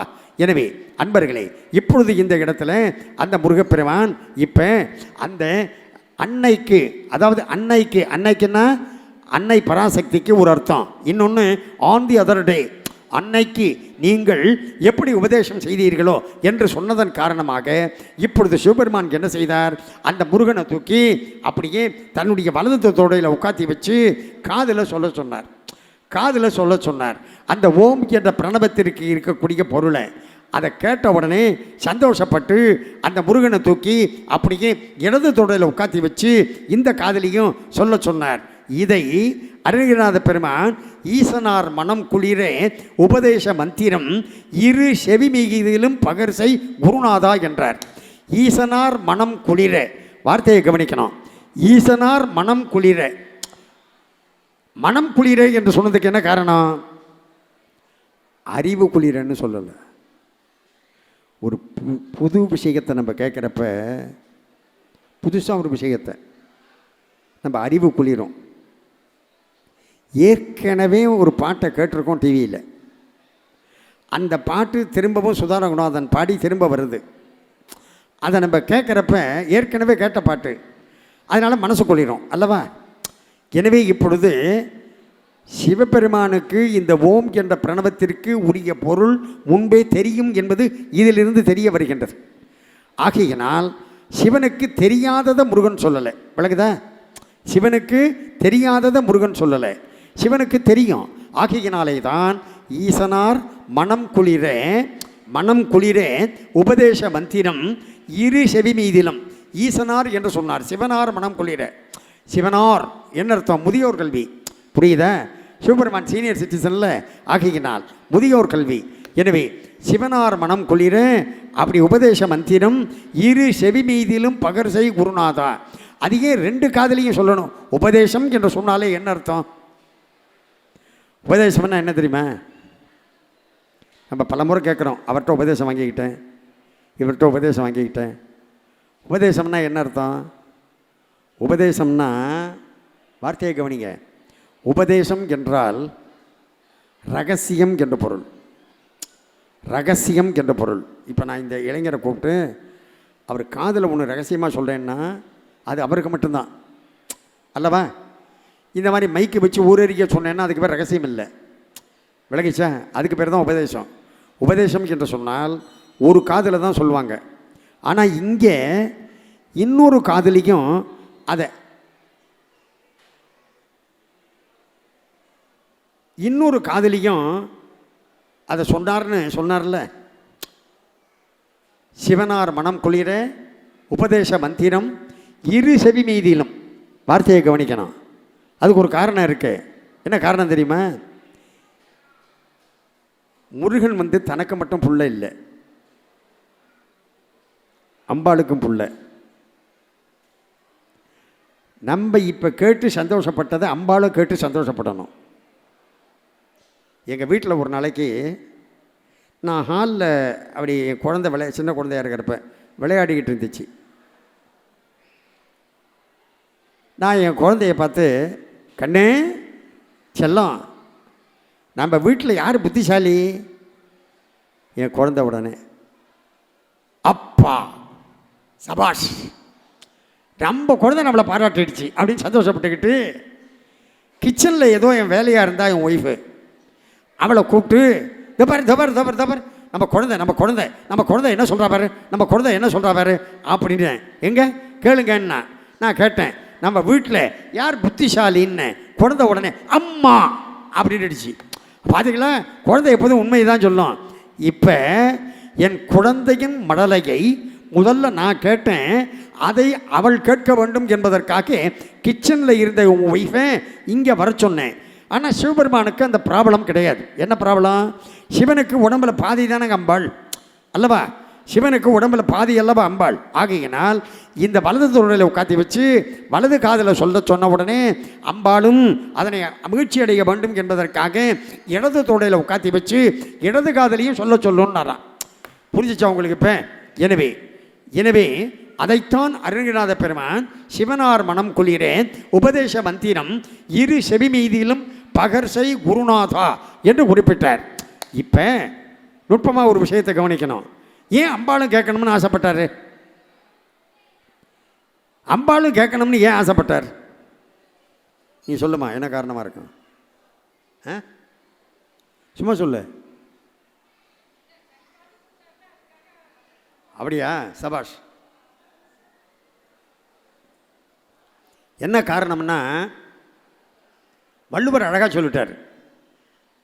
ஈன்ற பொழுதில் பெரிதுவக்கும் தன் மகனை சான்றோன் என கேட்ட தாய்.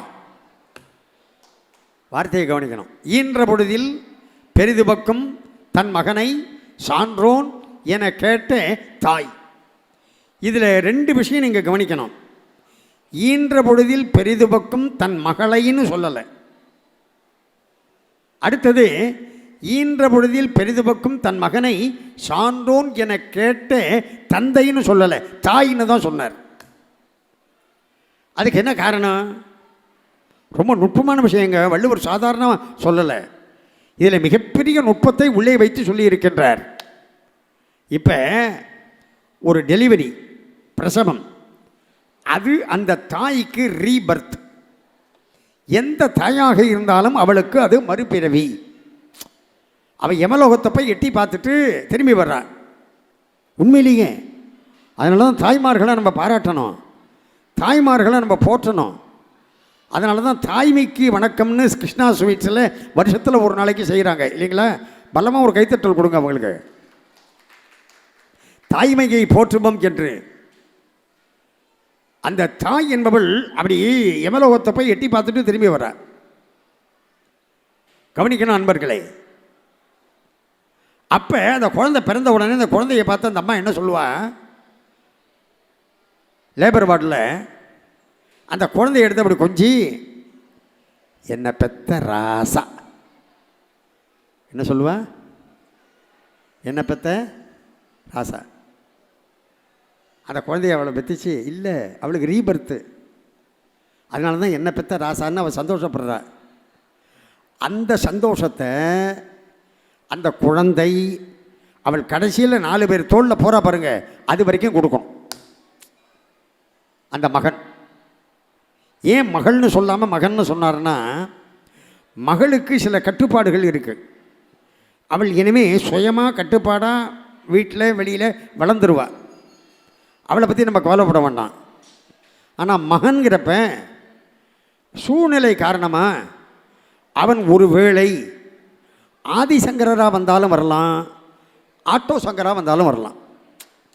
புரிஞ்சிச்சா? எப்படி வேணாலும் வரலாம், சூழ்நிலை தான் காரணம். ஆகையினால் அந்த குழந்தை கடைசி வரைக்கும் வளர்ந்து நல்ல சான்றோன் என்ற பெயரை எடுத்து அந்த தாய்க்கு எப்படி பிறந்த பொழுது மகிழ்ச்சி அடைந்தாலோ அந்த மகிழ்ச்சியை அவள் கடைசியில் 4 பேர் தோளில் போகிற வரைக்கும் அவன் கொடுக்கணும் என்ற கருத்தின் அடிப்படையில் தான் ஈன்ற பொழுதில் பெரிது பக்கம் தன் மகனை சான்றோன் என கேட்ட தாய் என்று வள்ளுவர் சொன்னார் என்று சொன்னால் மிகையில்லை அல்லவா? ஆகையினாலே தான் இந்த இடத்துல அந்த சிவபெருமான் என்ன செய்தார்?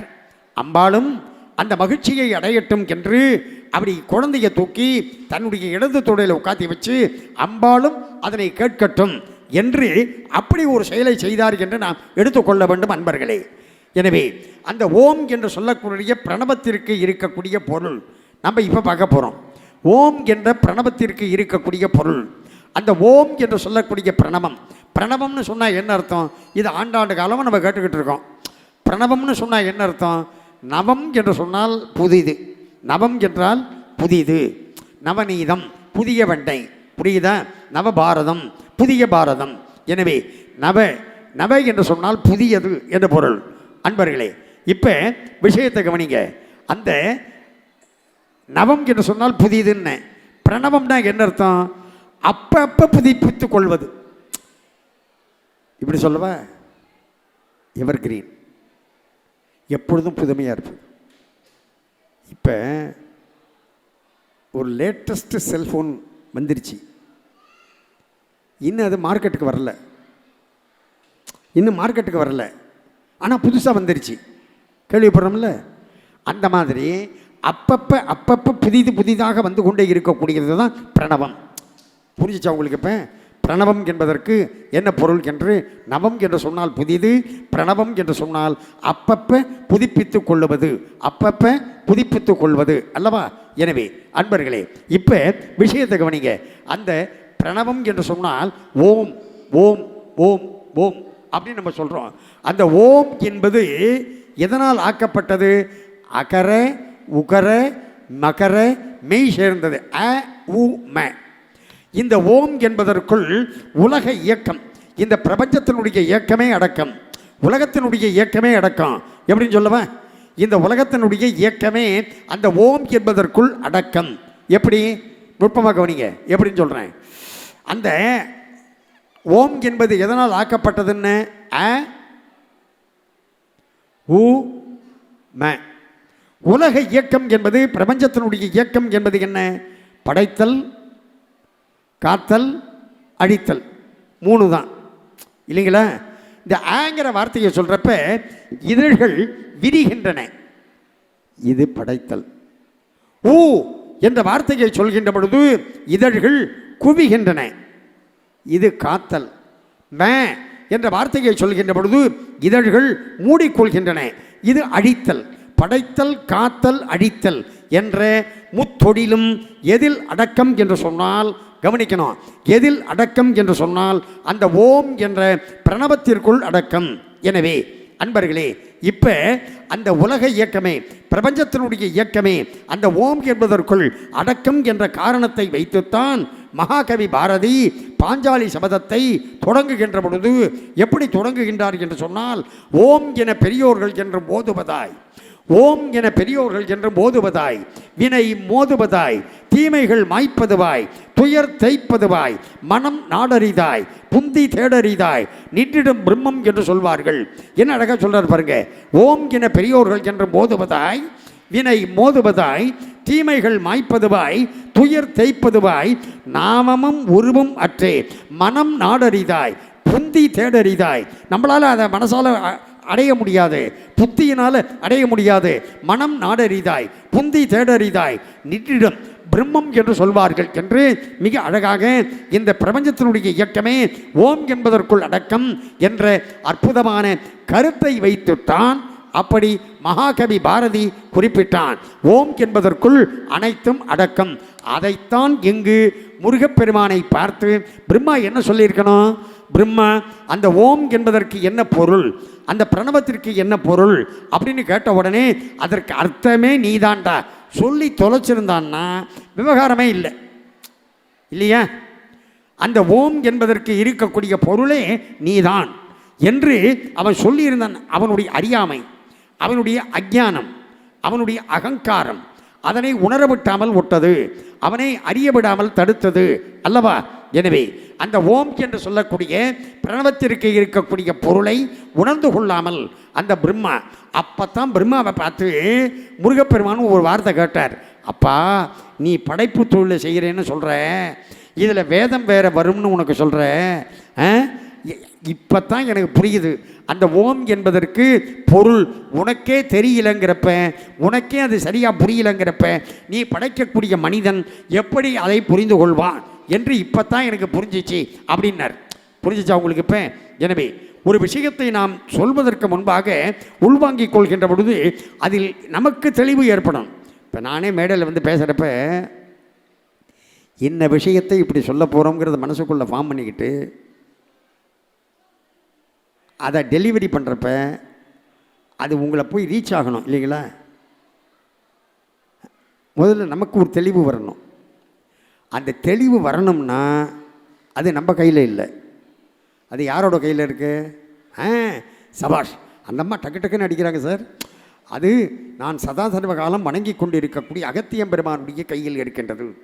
நான் அகத்தியரை அப்படி அவரை வைத்துத்தான் நான் பேசிக்கொண்டிருக்கின்றேன். நான் இங்கே பேசுகிறப்ப நான் பேசலை, அவர் தான் பேசுகிறார். இப்படி கந்த புராணத்தில் பல சம்பவங்கள் நடைபெற்று கொண்டிருக்கின்ற பொழுது அன்பர்களே, நம்ம மங்களகரமாக ஒரு செய்தியை சொல்லி நிறைவு பண்ணுவோம். மங்களகரமாக அப்படின்ன உடனேயே பாதி பேர் உங்களுக்கு புரிஞ்சிருக்கும், பாதி பேருக்கு உங்களுக்கு தெரிஞ்சிருக்கும், புரிஞ்சிருக்கும். என்ன மங்களகரமானா என்னம்மா?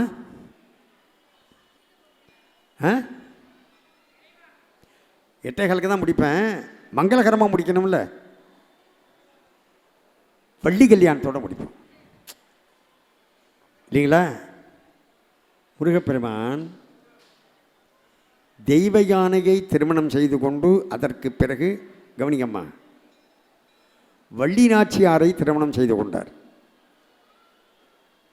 இதை உலகத்தில் இருக்கிறவன்லாம் என்ன செய்வான்? பாதி பேர் கேட்குறான், ஹிந்து தர்மத்தில், இந்து சமயத்தில் ஒவ்வொரு சாமிக்கும் ரெண்டு பொண்டாட்டி, ரெண்டு பொண்டாட்டி.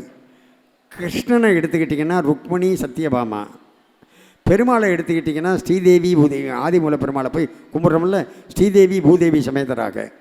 எனவே இப்படி எந்த சாமி எடுத்துக்கிட்டாலும் ரெண்டுங்கிறான், எந்த சாமி எடுத்தாலும் ரெண்டுங்கிறான். என்கிட்ட ஒருத்தன் கேட்டான், நான் கூட ரெண்டாவதாக ஒன்று பண்ணிக்கலான்னு பார்க்குறேன், எப்படி? ஏற்கனவே அது என்ன சாதாரண உலகத்தில் பார்க்கக்கூடிய ரெண்டு பொண்டாட்டிக்காரன் கதையா? முருகப்பெருமானுடைய கதை என்பது அவன் தெய்வ யானையை திருமணம் செய்து கொண்டு வள்ளிநாச்சியாரை திருமணம் செய்து கொண்டான் என்பது சாதாரண உலகியல் வாழ்க்கையில் பார்க்கக்கூடிய 2 பொண்டாட்டிக்காரன் கதையா? ஒருத்தன் என்ன செஞ்சான், அவனுக்கு 2 வீட்டில் தகராறு. இவன் நேராக கிட்டு துண்டை உதறி தோளில் போட்டுக்கிட்டு நேராக போனான். போய் ஒரு மலையில் முட்டிக்கிட்டு நின்னான்.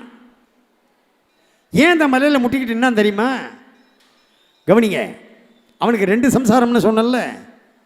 இவன் என்ன செஞ்சான், வீட்டில் அந்த நெய் வாங்கி கொண்டு வந்து வச்சுருந்தான், தேன் வாங்கி கொண்டு வந்து வச்சுருந்தான்.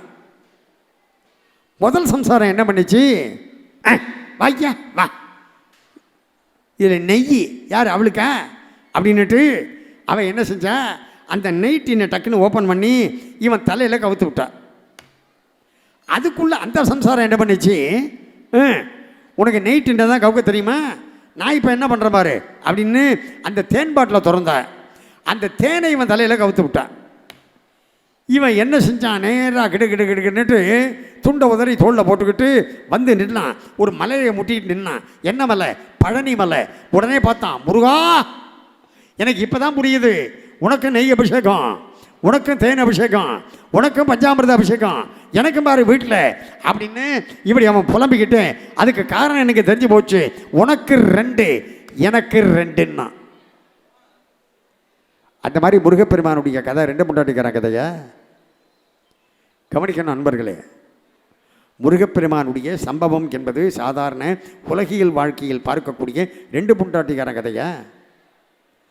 யமதர்மனுடைய சபையில் ஒருத்தனை கொண்டு போய் நிறுத்தினாங்க. யமதர்மன் சபையில் நிறுத்தின உடனே இவர் என்னையா செஞ்சார், உலகத்தில் இருக்கிறப்ப இவர் என்னையா செஞ்சாருன்னா, உடனே யமதர்மன் சொன்னான், இவர் என்ன செஞ்சாருன்னு நோட்டை பிரிச்சுப்பார், கம்ப்யூட்டரை ஓப்பன் பண்ணி பாருன்னா. ஓப்பன் பண்ணி, யமலோகத்தில் கம்ப்யூட்டர், இவன் ஓப்பன் பண்ணி பார்த்தான். ஓப்பன் பண்ணி பார்த்தா இவன் பூலோகத்தில் இருக்கிறப்ப 2 சம்சாரத்தோடு இருந்தான்னா. 2 சம்சாரத்தோடு இருந்தான்னா. இவனை வந்து சொர்க்கத்தில் கொண்டு போய் விட்டுடு, இவனை சொர்க்கத்தில் கொண்டு போய் விட்டுடு. காரணம், we don't admit fools here. நாங்கள் ஃபூல்ஸ் எல்லாம் இங்கே அட்மிட் பண்ண மாட்டோம். என்ன காரணம்னு சொன்னால், இவன் அனுபவிக்க வேண்டிய நரகத்தெல்லாம் பூலோகத்தில் மண்ணுலகத்திலேயே அனுபவிச்சுட்டான் 2 சம்சாரத்தோடு. அப்படி இருக்கிறப்ப இவனுக்கு வீணும் கஷ்டம் தர வேண்டாம், இவனை கொண்டு போய் சொர்க்கத்தில் விட்டுடு. ஏன்னா ஒரு தப்பை பண்ணிவிட்டு இன்னொரு தப்பை ஹி ரிப்பீட்டடு தி மிஸ்டேக் அல்லவா? ஆகையினால் இவனை கொண்டு போய் அப்படியே சொர்க்கத்தில் விட்டுடுன்னுட்டான். எனவே அந்த உலகியல் வாழ்க்கையில் பார்க்கக்கூடிய சாதாரண 2 பொண்டாட்டிக்காரன் கதையாக முருகப்பெருமானுடைய கதை என்பது, அந்த முருகப்பெருமானுடைய வரலாறு என்பது, தெய்வ யானையை திருமணம் செய்து கொண்டு முருகப்பெருமான் வள்ளிநாச்சியாரை திருமணம் செய்து கொண்டான் என்று சொன்னால் அது மிகப்பெரிய ஜீவாத்மா பரமாத்மா ஐக்கியம் என்று நாம் எடுத்துக்கொள்ள வேண்டும். ஜீவாத்மா பரமாத்மா ஐக்கியம் என்று நாம் எடுத்துக்கொள்ள வேண்டும். எப்படின்னு நான் சொல்கிறேன், கவனிக்க அன்பர்களே. இப்போ நம்மை போன்றவர்கள் சாமி இருக்கு அப்படின்னு நம்பி வந்து பூஜை செய்து வழிபாடு செய்து இறைவனை நாம் சென்று அடைகின்றோம். சில ஜென்மா என்ன பண்ணோம், ஒரு குறிப்பிட்ட வயசு வரைக்கும் சாமியாவது பூதமாவது வெங்காயம் அப்படிங்கும். நம்ம நாட்டில் அப்படி சொல்லிக்கிட்டு இருந்தாங்கல்ல. இப்போ அந்த பகுத்தறிவெல்லாம் வேலை செய்யலை. பகுத்தறிவுன்னா பாதி பேர் என்ன நினச்சிக்கிட்டு இருக்கான், சாமி இல்லை என்பது தான் பகுத்தறிவு, அப்படி தான் நினச்சிக்கிட்டு இருக்கான். இல்லைங்கிறதுக்கு அறிவே வேண்டாம் தெரியுமா, இருக்குங்கிறதுக்கு தான் அறிவு வேணும். இது வாட்டர், கவனி, H2O, இது வாட்டர்னு சொல்கிறதுக்கு தான் அறிவு வேணுமே ஒழிய இது தண்ணி இல்லைன்னு சொல்கிறதுக்கு அறிவாக வேணும். அந்த மாதிரி கடவுள் இருக்குன்னு சொல்கிறதுக்கு தான் அறிவு வேணுமே ஒழிய கடவுள் இல்லை என்று சொல்வதற்கு அறிவே வேண்டாம் அல்லவா? எனவே இன்றைக்கி பாதி பேர் என்ன நினச்சிக்கிட்டு இருக்கான், பகுத்தறிவுன்னு சொன்னாக்க கடவுள் இல்லை என்று சொல்வது தான் அப்படின்னு நினச்சிக்கிட்டு இருக்கான். அவன்லாம் என்ன பண்ணுவான், ஒரு குறிப்பிட்ட வயசு வரைக்கும் இல்லைன்னு சொல்லிக்கிட்டு இருந்து அப்புறமா ஏதாவது ஒரு சம்பவம் ஏதாவது ஒரு செயல் அதன் வழியாக கடவுள் இருக்கின்றான் என்பதை உணர்ந்து கொண்டு அவர்கள் என்ன செய்வார்கள், அப்படி கடவுளிடம் வருவார்கள். அது என்ன என்று சொன்னால் பரமாத்மா ஜீவாத்மாவை நாடி வருவது, ஜீவாத்மா பரமாத்மாவை தேடி போவதும் உண்டு. அந்த பரமாத்மா ஜீவாத்மாவை நாடி வருவதும் உண்டு. இதை நான் இப்படி சொன்னால் உங்களுக்கு டக்குன்னு புரிஞ்சிடும். எப்படின்னு சொன்னால், ஒன்று மார்ஜால நியாயம், மற்றொன்று மர்க்கடக நியாயம். புரியலையா? பூனைக்குட்டி நியாயம், குரங்கு குட்டி நியாயம். இப்போ விளங்குதா? குரங்கு குட்டி நியாயம், பூனைக்குட்டி நியாயம். எப்படின்னு சொல்கிறேன். பூனை குட்டி என்ன பண்ணும்? வாயால் கவ்விக்கிட்டு அங்கேயும் இங்கேயும் போகும். தாய் பூனை தான் குட்டி பூனையை வந்து கவ்வும். குரங்கு மரத்துக்கு மரம் தாவிக்கிட்டே இருக்கும். அப்போ குட்டி குரங்கு அதை வயிற்ற கவ்விக்கிட்டு இருக்கும். அந்த குரங்கு கீழே விட்டுடுச்சுன்னா அந்த குட்டி குரங்கு திரும்ப தான் முயற்சி பண்ணி தான் தாய் குரங்கு அடையும். விளங்குதா? இது மர்க்கடக நியாயம்னு பேர், குரங்கு குட்டி நியாயம். முதல்ல நான் சொன்னது மார்ஜால நியாயம். மார்ஜாலம்னு சொன்னால் பூனை, பூனைக்குட்டி நியாயம். அந்த பூனையை தாய் பூனை தான் கவ்வும், குரங்கு குட்டி தான் தாய் குரங்கு கவ்வும். அந்த மாதிரி நாம் அனைவரும் குரங்கு குட்டி நியாயம். எப்படி? நம்ம தான் முயற்சி செய்து கடவுள் இருக்கின்றான் என்பதை புரிந்து கொண்டு அந்த கடவுளை சென்று அடைகின்றோம். சில சந்தர்ப்பங்களில் அந்த இல்லை என்று சொல்லக்கூடியவர்களை கடவுள் தானாக வந்து தடுத்தாட்கொள்கின்றார். அது என்ன என்று சொன்னால், தாய் பூனை குட்டி பூனையை வந்து கவ்வுவதைப் போல. விளக்குதா? தாய் பூனை குட்டி பூனையை வந்து கவ்வுவதைப் போல. அதை போலத்தான் அன்பர்களே கவனிங்க. இப்போ தெய்வ யானை தான் முயற்சி செய்து, கவனிக்கணும், இந்திரனுடைய உதவியோடு அந்த முருகப்பெருமானை திருமணம் செய்து கொண்டாள். இது எப்படி என்று சொன்னால் மர்க்கடக நியாயம், குரங்கு குட்டி நியாயம். குரங்கு தானாக முயற்சி செய்து அந்த குட்டி குரங்கு தாய் குரங்கை அடைவதைப் போல தெய்வ யானை தான் முயற்சி செய்து இந்திரனுடைய உதவியோடு முருகப்பெருமானை அடைந்தாள். இது மர்க்கடக நியாயம், இது குரங்கு குட்டி நியாயம். மார்ஜால நியாயம் என்று சொன்னால் அந்த பூனைக்குட்டி நியாயம். பூனைக்குட்டி நியாயம் என்ன? அந்த தாய் பூனை எப்படி குட்டி பூனையை தானே வந்து கவ்வி எடுத்துகிட்டு போகுமோ அந்த மாதிரி முருகப்பெருமானை வந்து வள்ளிகை தடுத்தாட்கொண்டான் அல்லவா?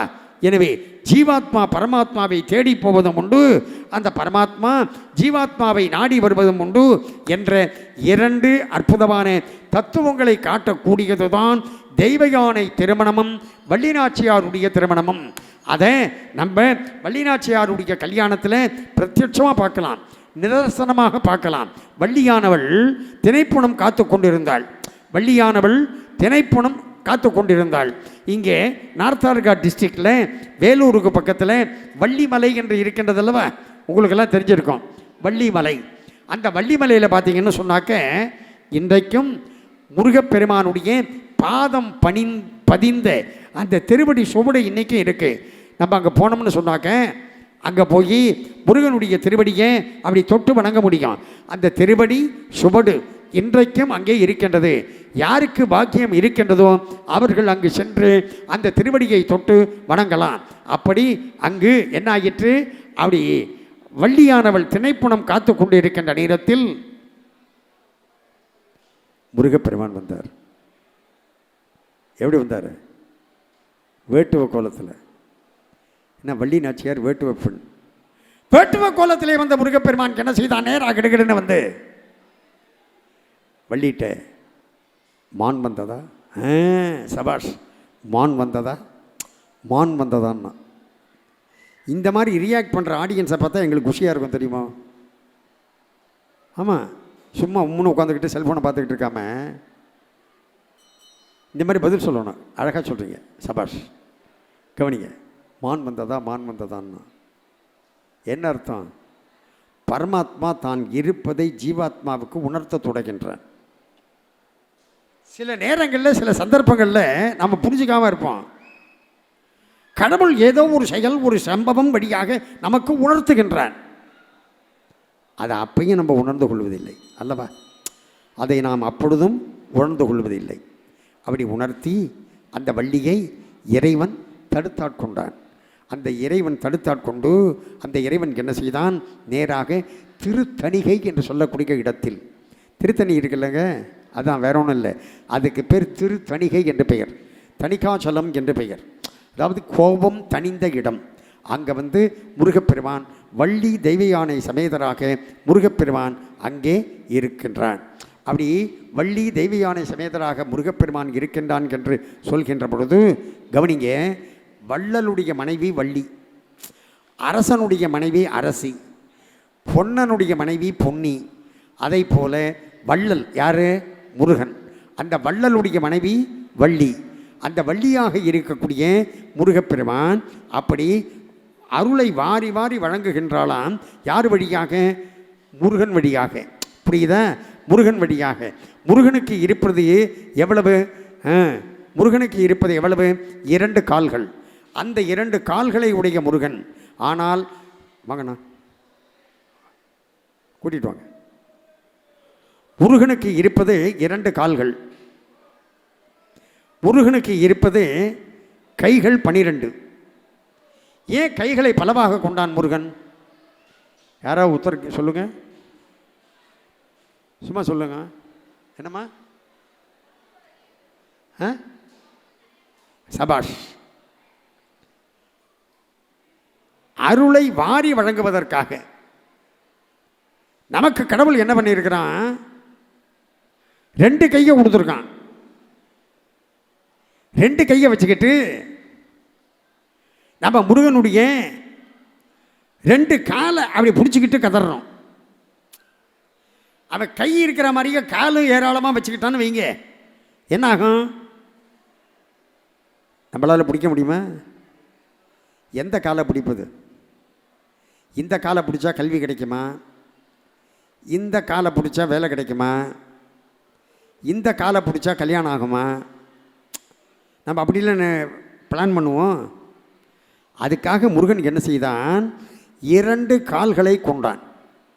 அந்த 2 கால்களை கொண்டு பக்தன் அப்படியே முருகனுடைய கால்களை பிடித்து கொண்டு கதறுகின்ற நேரத்தில் அந்த முருகன் அருளை வாரி வாரி வழங்குவதற்காக கைகளை பலவாக கொண்டான். அப்படி பலவாக கொண்டு அருளை வாரி வழங்குகின்ற பொழுது நம்ம என்ன செய்யணும்? அந்த முருகப்பெருமானை நுட்பமாக கவனிங்க. அந்த முருகப்பெருமான் மீது நாம் மாறாத நம்பிக்கையை வைக்க வேண்டும். ஆமாம், சில பேர் என்ன பண்ணுவாங்க, 6 மாதத்துக்கு ஒரு தரம் சாமியை மாற்றிக்கிட்டே இருப்பான், தெரியுமா?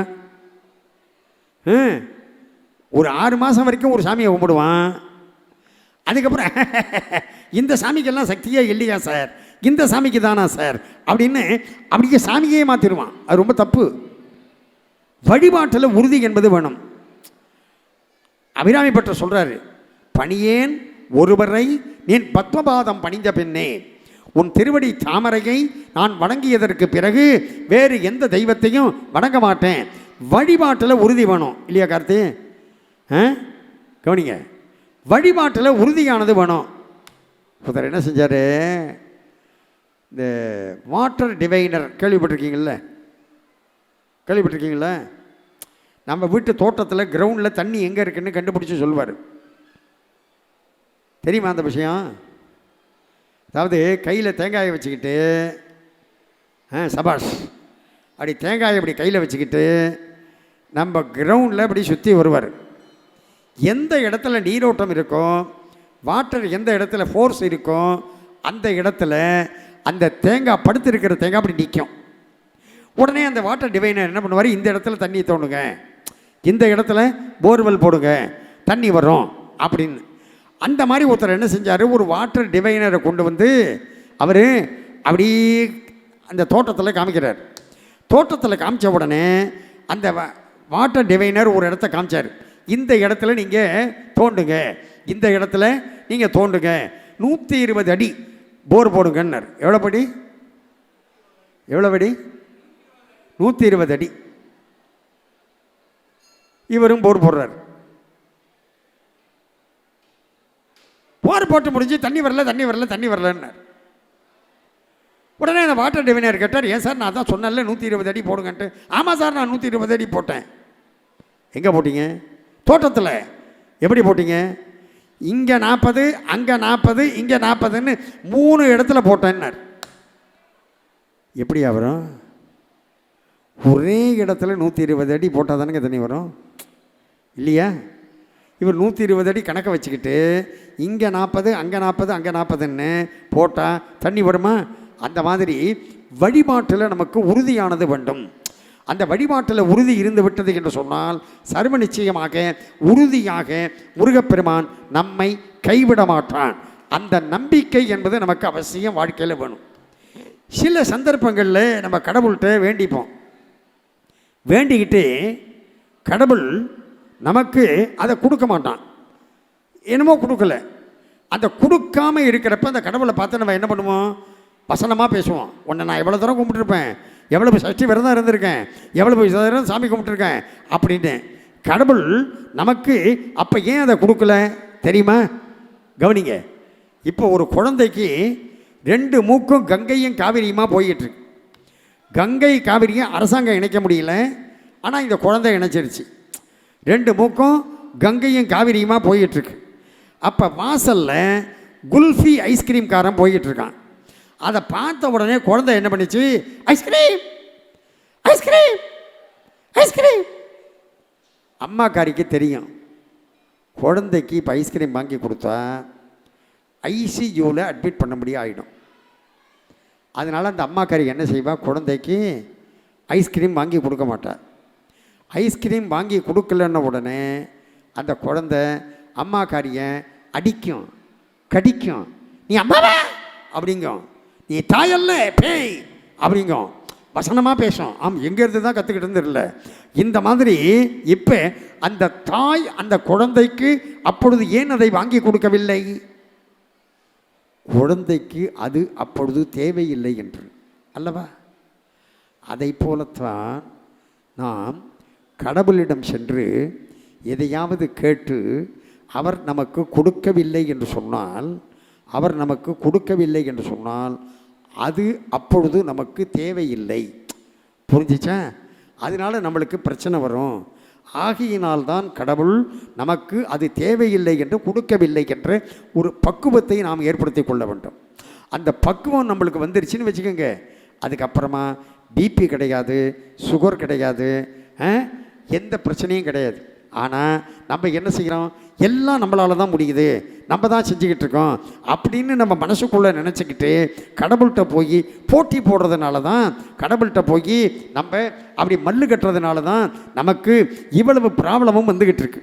இவ்வளவு ப்ராப்ளமும் இல்லாமல் நோ ப்ராப்ளம் என்ற வகையில் நாம் நம்முடைய வாழ்க்கையை கழிக்க வேண்டும் என்று சொன்னால், அன்பர்களே, இப்பொழுது நாம் அப்படி நினைக்கின்ற வகையில் வாழ்க்கை நடக்க வேண்டும் என்று சொன்னால் நம்ம கையில் எதுவும் இல்லைங்க. நம்ம எதுவாக இருந்தாலும் நம்ம கையிலன்னு தான் நினச்சிக்கிட்டு இருக்கோம். எல்லாம் அவனுடைய சித்தம், கடவுளுடைய இஷ்டம். அவன் இஷ்டப்படி தான் எல்லாமே நடக்கின்றது. ஆனால் நம்ம மனசுக்குள்ளே என்ன நினச்சிக்கிட்டு இருக்கோம்? எதுவாக இருந்தாலும் நம்ம இஷ்டப்படி தான், நம்ம பிளான் படி தான் நடக்குது. கிடையவே கிடையாது. எதுவுமே நம்ம பிளான் இல்லைங்க, எதுவுமே கடவுளுடைய கையில் தான் இருக்குது. ஆமாம், இங்கே நிகழ்ச்சி 6:30 மணிக்கு ஆரம்பிக்கணும்னு சொன்னாங்க. அப்புறமா என்ன சொன்னாங்க? கொஞ்சம் கூட்டம் வரட்டுங்க, 7 மணிக்கு. நம்ம கையிலையா இருக்குது? எதுவுமே நம்ம கையில் இல்லை அல்லவா? எனவே எதுவுமே நம்முடைய கையில் இல்லை, எல்லாம் இறைவனுடைய கையில் இருக்கின்றது என்ற தெளிவு நம்மளுக்கு வந்து விட்டது என்று சொன்னால் பிறகு நம்மளுக்கு வாழ்க்கையில் எந்த விதமான பிரச்சனையும் இல்லை. அதுக்காக நம்ம முயற்சி பண்ணாமல் இருக்கக்கூடாது. ஆமாம், அதற்காக நாம் செயல்படாமல் இருக்கக்கூடாது. எல்லாம் இறைவனுடைய கையில் என்று நாம் அப்படி விட்டு அந்த இறைவன் சொல்லக்கூடிய பாதையில் நாம் சென்றோம் என்று சொன்னால் சர்வ நிச்சயமாக நமக்கு வெற்றி நிச்சயம் அல்லவா? அதுதான் பாதி பேருக்கு நம்மை போன்றவர்களுக்கு புரியாமல் போய்விடுகின்றது, தெரியாமல் போய்விடுகின்றது அல்லவா? எனவே அன்பர்களே, இப்போ ஒரு குழந்தைக்கு எப்படி அந்த குழந்தை,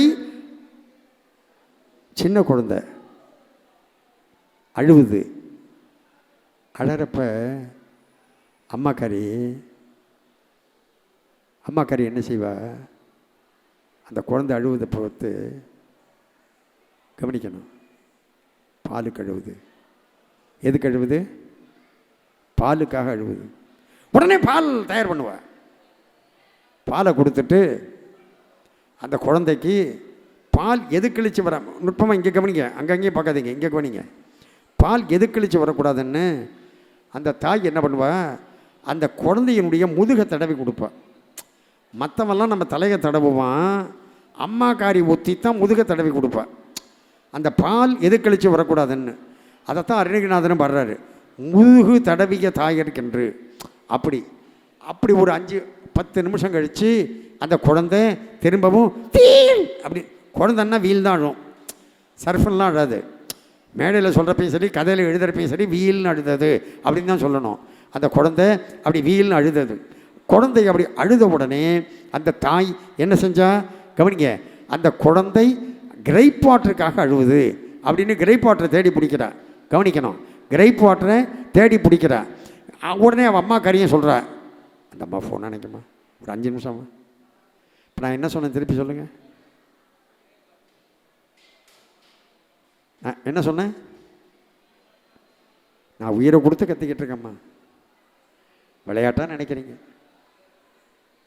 கவனிங்க, ஆவி போக கத்திக்கிட்டு இருக்கேன்.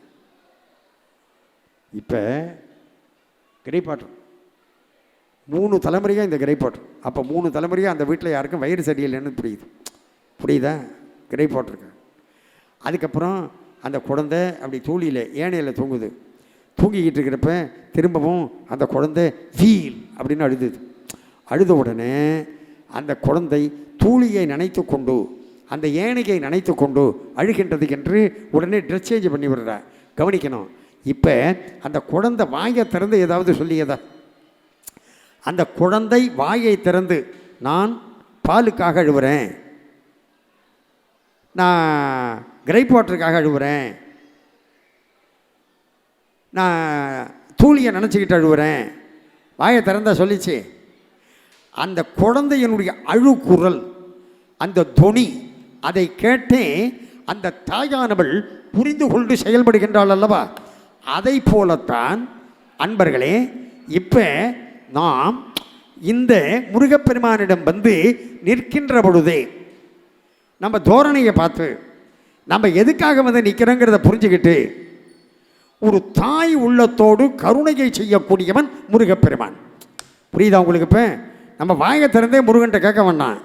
அந்த முருகப்பெருமான் அப்படி தாய் உள்ளத்தோடு கருணையை செய்யக்கூடியவன் முருகப்பெருமான். எனவே அன்பர்களே, இப்போ அந்த தாய் உள்ளத்தோடு கருணையை செய்யக்கூடிய அந்த முருகப்பெருமான் என்று அப்படி சொல்கின்ற நேரத்தில் அந்த முருகனுக்கு முன்னாடி வந்து நம்ம நின்னோம்னா போகிறோம், முருகப்பெருமான் அருள் செய்வதற்கு தயாராக இருக்கின்றான். அதிலும் குறிப்பாக நம்ம வடபழனி முருகன் எப்படின்னு சொல்லவா? முருகப்பெருமானுக்கு முன்னாடி நம்ம வந்து நின்னாலே போகிறோம். முருகப்பெருமான் அருள் செய்கின்ற பொழுது ஒரு தாய் உள்ளத்தோடு அருள் செய்கின்றான்.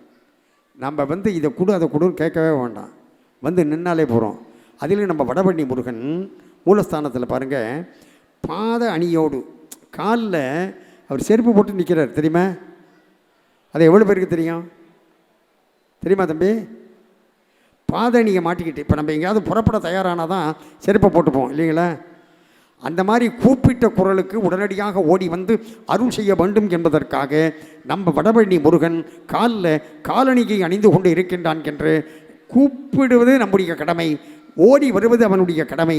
எனவே அருள் செய்யக்கூடிய அற்புத தெய்வம் அந்த முருகப்பெருமான் என்று தெரிவித்துக் கொண்டு வாய்ப்பளித்தமைக்காக ஆலயத்தை சார்ந்த நிர்வாக பெருமக்கள் அனைவருக்கும், இந்த நிகழ்ச்சியினுடைய ஏற்பாட்டு செயல்பட்டு கொண்டிருக்கக்கூடிய ஸ்ரீ கிருஷ்ணா ஸ்வீட்ஸ் அதனுடைய ஒருங்கிணைப்பாளர் ஸ்ரீதர் அவர்களுக்கும் மற்றும் ஆலயத்தில் பணியாற்றக்கூடிய அனைத்து சிவாச்சாரிய பெருமக்கள், அனைத்து அன்பர்களுக்கும் அரியனுடைய நன்றி எனக்கு வணக்கத்தையும் தெரிவித்துக் கொண்டு இந்த அளவில் நிறைவு செய்து கொள்கின்றேன்.